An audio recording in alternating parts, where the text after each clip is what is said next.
Challenging ang daan, no, guys. Napakadulas na. Kailangan na natin magubad ng tsinelas. Ibang level na tong daan na to, guys. Jay, huwag kayo maghuhubad kasi ang bato dito matalim. Hi guys, good morning. Pupunta kami ngayon ng bundok. Ang kasama namin ngayon ay si Tol Erwin. Si Tol ang magbubuhat at si Jetro. Samahan nyo kami, guys. Aakyatin natin ang bundok ng Tuwawan. Let's go, guys. Kuya Express. Madulas ang daan, guys, oh. Tol, kuha ka ng pamalo, Tol.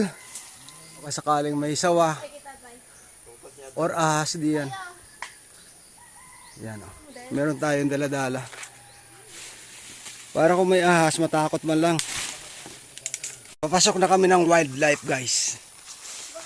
Medyo masukal na siya.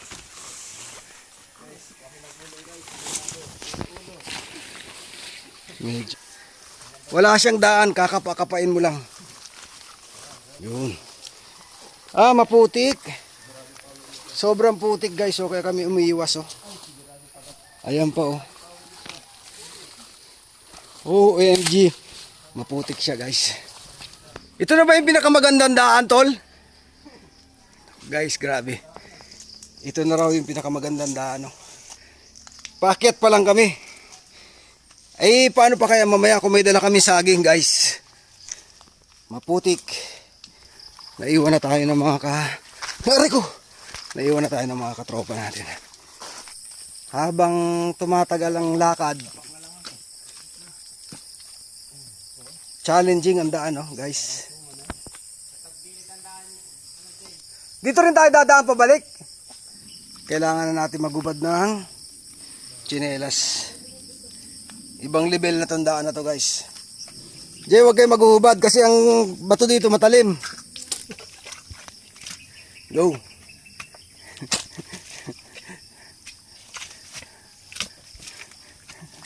Ano ba yan?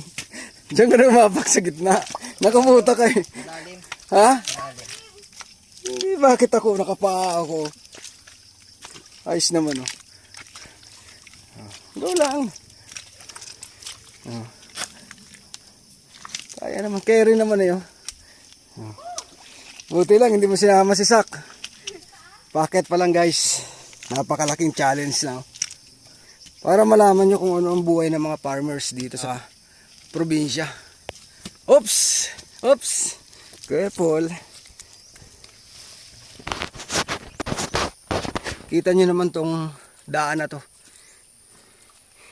Ito yung araw-araw na dinadaanan ng mga estudyante, oh. Para lang sila makapag-aral, guys. Matindi, ano? Kaya pag pumunta sila ng Manila, napakatitibay nila. Kasi yung mga pagsubok na pinagdaanan nila nung mga bata pa sila, nahubog na sila, guys. Ito na. Guys, itong malaki na to, uuna na pa uwi si Jetro. Ito ang bubuhatin niya, oh. Oops. Ganda. Ganda ng bagsak. Ang ganda ng bagsak, oh. So, ang ganda, oh. Napakataba, oh. Napakatataba ng saging. Isang buwig pa lang, oh. Ang ganda ng pagkasaging, oh. Parada doon. Ba't nila ang laki ng buwig, eh. Kita mo. O, Jetro, alalayan mo si Erwin, oh. Yan. Ba't ito tumba? Eh, para lumuwag naman yung puno. Hindi natutubo. Ayan, tutubo na yung mga yan. Eh, sa tataba naman, oh. Tingnan mo naman, oh.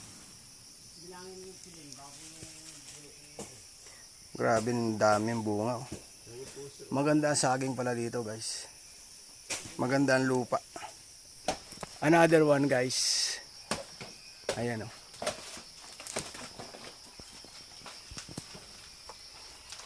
Oops, yeah. Ay! Bumangga siya. Dito ka-atake si Erwin guys. Oh. Yan. Sasalawin ni Erwin yan. Smile ka muna, Kuya Erwin. Oh, isang smile muna Erwin dyan. Oh, maliit lang daw. Oh. Kita mo yun ha. Dami mo naman dodolin to. Hindi naman lahat natin dadalhin yan. Erwin, salo! Oh, siya. Oh. Magandang mamunga ang saging dito guys. Oh. Napakaganda ng lupa. Ito pa oh. Ayan guys oh. Nandun pa oh. Halos lahat eh. Nagbubunga na sila guys. Ayan oh. Yung iba nahihinog na lang sa puno. Hindi na naasikaso kasi ang daming ginagawa ng utol ko guys. Kaya nito, yung ibang nahihinog, kinakain na ng ibon. Binuhat na ni Jetro yung isa. Ayan ah. Oh. Hindi naman siya yung ganong kalayo guys. Kasi yung baba nito, ilog na rin na malapit sa amin. Yun nga lang, nag-ulan ng ilang beses ngayong linggo. Kaya maputik ang daan. Sa laki niyan guys, pag kinilo mo yan, sabi nga ni Tol Erwin, baka 5 piraso 1 kilo. Oh. Sa dami niya no. Kwarta na rin guys, pera na rin. Pag ganitong kulay ng saging guys, yung parang halos pumutok na. Pag biniyahe mo ng pamay nila to, sa barko pa lang hinog na to. Nung kabataan niya, sanay dito yan. Kaya lang napunta ng Manila, naging Manila boy. Hindi na ganun kagaling magtanggal ng... Oh, yun guys oh. Asan sa ako? Yan oh guys oh. Tinanggal na niya. Wala akong tiwala dito guys. Dito ako kukuhan. Ganun lang oh. Yan oh. Oh, ang pagtanggal ng ano. Ay na maghiwalay ah. Yan oh. Ako mo nang pakain. Ganun lang kabilis oh. Ako mo sa ilalim Erwin. Yan ano mo yung kuhan. Medyo... Yan oh. Ikaw halos maghiwalay na yung kuhan eh. Yung saging sa kuhan eh. Sa piling eh. Oh. Ganun lang oh. Oh yun oh. Ganun lang guys. Kasi mabigat din to oh. Mabigat din to kung bubuhatin pa namin. Sabi nga ni Tol Erwin, kung masipag-sipag ka dito, magkakapera ka oh. Ayun, ganun lang oh. Napakasimple lang oh. Yun oh. Ito, kinain na to ng ibon. Ganun lang, ang tagal-tagal na. Ang hinang-hina naman ito Erwin oh. Erwin naman. Ito po oh. Oh. Ay puso. Ito lang. Ay po. Tignan mo. Natamaan pa oh. Ganun lang oh. Oh. Ay! Pusang gala. Wala nang puso dyan? Guys oh. Puso. Baka masama mo yung saging.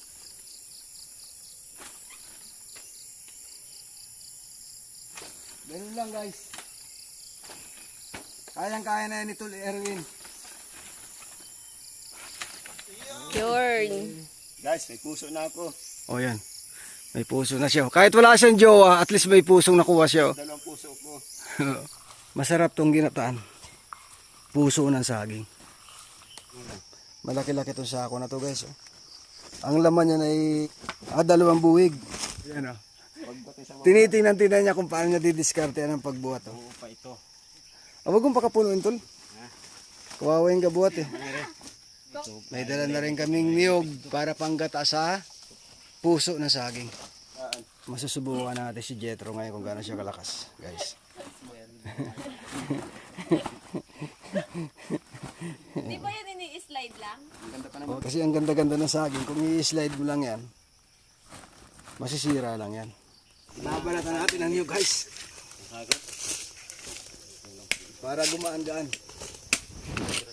Guys, nakakita pa ng puso ng saging si Tol Erwin. Ilan taon ka na Tol Erwin? 37. O 37 na siya. Wala pa rin jowa hanggang ngayon. Hanggang saging na lang ang kanyang pupusuan ngayon guys. Oops. Kaya? O guys, ingat to ya. Oh, si Jetro hindi magpapatalo diyan, guys. Tara, oh, Alam mo ha, makakaligtas ka. kay Jetro natin ilalagay itong isa na to. Pantay na lang ako. Hala, ba't ganun? Ang hirap ng daan. Baka sabihin nyo walang dalang saging si AJ pababa, guys. Ito, may dala rin naman siya. Oh. Bahala si Batman. Si Jetro naman, puso ng saging ang dinala niya, guys. At syempre, hindi magpapatalo si Tol Erwin. Oh. Sige na guys, tara na. Una kayo. Sige na, una ka na. Dapat nga ikaw mauna eh. Sige na. Kasi baka malaglag. Para alam namin kung nadapa ka o hindi. Oh, bigat yun. Oh. Aking sinilas ka. Ayun. Sige na, sige na. Tara. Guys, let's go, guys. Nakakuha na namin ang aming pakay. Ang kumuha ng saging. Ang inaantay na lang natin ay kung sino ang gugulong sa putikan. Wag naman sana. Karma. Karma, guys. Karma, ops. Karma. Oy, Jetro, kumuha ka ng ano, Mantusok. pantusok. Kuha ka na. Ang hirap, oh. Ayun o, yung iniwan ni Kuya Erwin doon. Mahirap talaga. Mahirap talaga ang daan, guys. Hindi biro. Oh, papaunahin ko na yung dala ko. Guys, umuna na siya. Saan tayo dadaan? Dito. Kumapit kayo, ha? Sige na, sige na. Una na kahit baka may ahas. Huwag naman sana. Iniiwan na kami ni Tol Erwin, guys. Ayun na sila, oh. Hindi ko alam kung maduduplicate ni Jetro yung ginawa niya doon sa... Hindi mo kaya? Pag dumulas ka, dumulas ka. Ay, guys. Nadulas na siya, guys.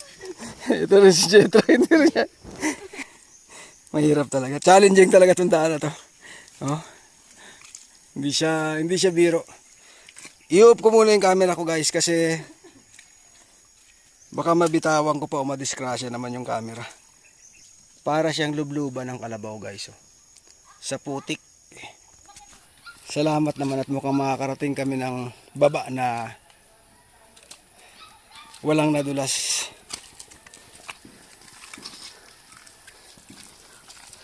Maganda yung pamisan-misan ay nabalikan mo yung iyong mga kabataan. Napuputikan yung pag umuwi ka ng probinsya, napuputikan yung iyong mga paa para bumabalik sa kahirapan ng buhay, ano, para magsikap ka. Kasi kung puro sarap sa Manila, walang thrill. Napaka challenging ng pinagdaanan namin, guys. Oh. Kapag maloko ka dito sa putik na yan, ay, yari ka. Kung ako nga na walang dala eh. Hirap na hirap eh. Sila pa kaya ano? Si Jetro pa kaya oh. Na may dala siyang isang niyog at 3 puso. Oh. Matalim kasi ang bato dito, guys. Oh. Puti. Yan oh. Kaya kung hindi ka mag-iingat, madali ka masugatan. Kita mo. Yan oh. Kung pansinin mo, matalim siya. Eh kagaya ko, nakaapak lang. Kaya doble ingat dito ang gagawin mo. Pag minalas-malas ka dito, tanggal ang kuko mo. Thanks God. Malapit na kami sa baba. Nalagpasan namin ni Tol Erwin ang pagsubok.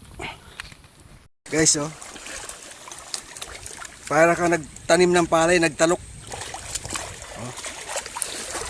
Hugas muna tayo.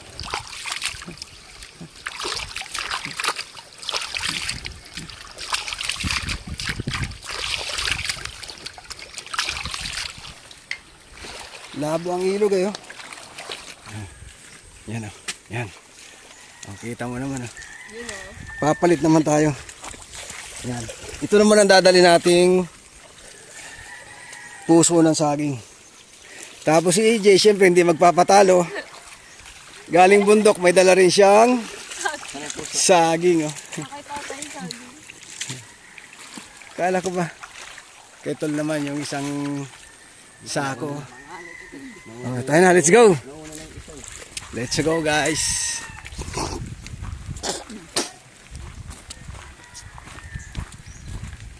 Ako naman, kahit pa paano may dala ako isang buong nyug. Alin? Ay, nalaglag. Kunin mo na, kunin mo na. Yan. Kaya lang hindi na balance yan. Iangat mo. Bitaw mo. Yan. Itulak-tulak mo ng konti doon sa kuan. Iangat mo papunta pa atras. Iatras mo. Yan guys. Talagang kahit saging maghihiwalay din. Kapag talagang hindi maganda ang kapit. Nahuhubutan. Parang jowa lang ni Erwin. Hindi nagtagal, iniwanan din siya guys. To, Pasayaw yung saging. oh. To, china-challenge ka ni Jetro. Oh. Kung kaya mo raw gawin yung mula bundok. Binuhat niya tong saging na to. Kita mo naman ah. Yan ah. Dalawang ilog ang tinawid niya. At isang bundok. Para lang makuha tong saging na to. Ah, kanina nakakaliwa siya. Kaya pala malakas to eh. Kaliwat kanan ko magbuhat. Tama. Nakita mo yung, ikaw naman ang magbubuhat? Pero mag-buhat ka lagi ng saging.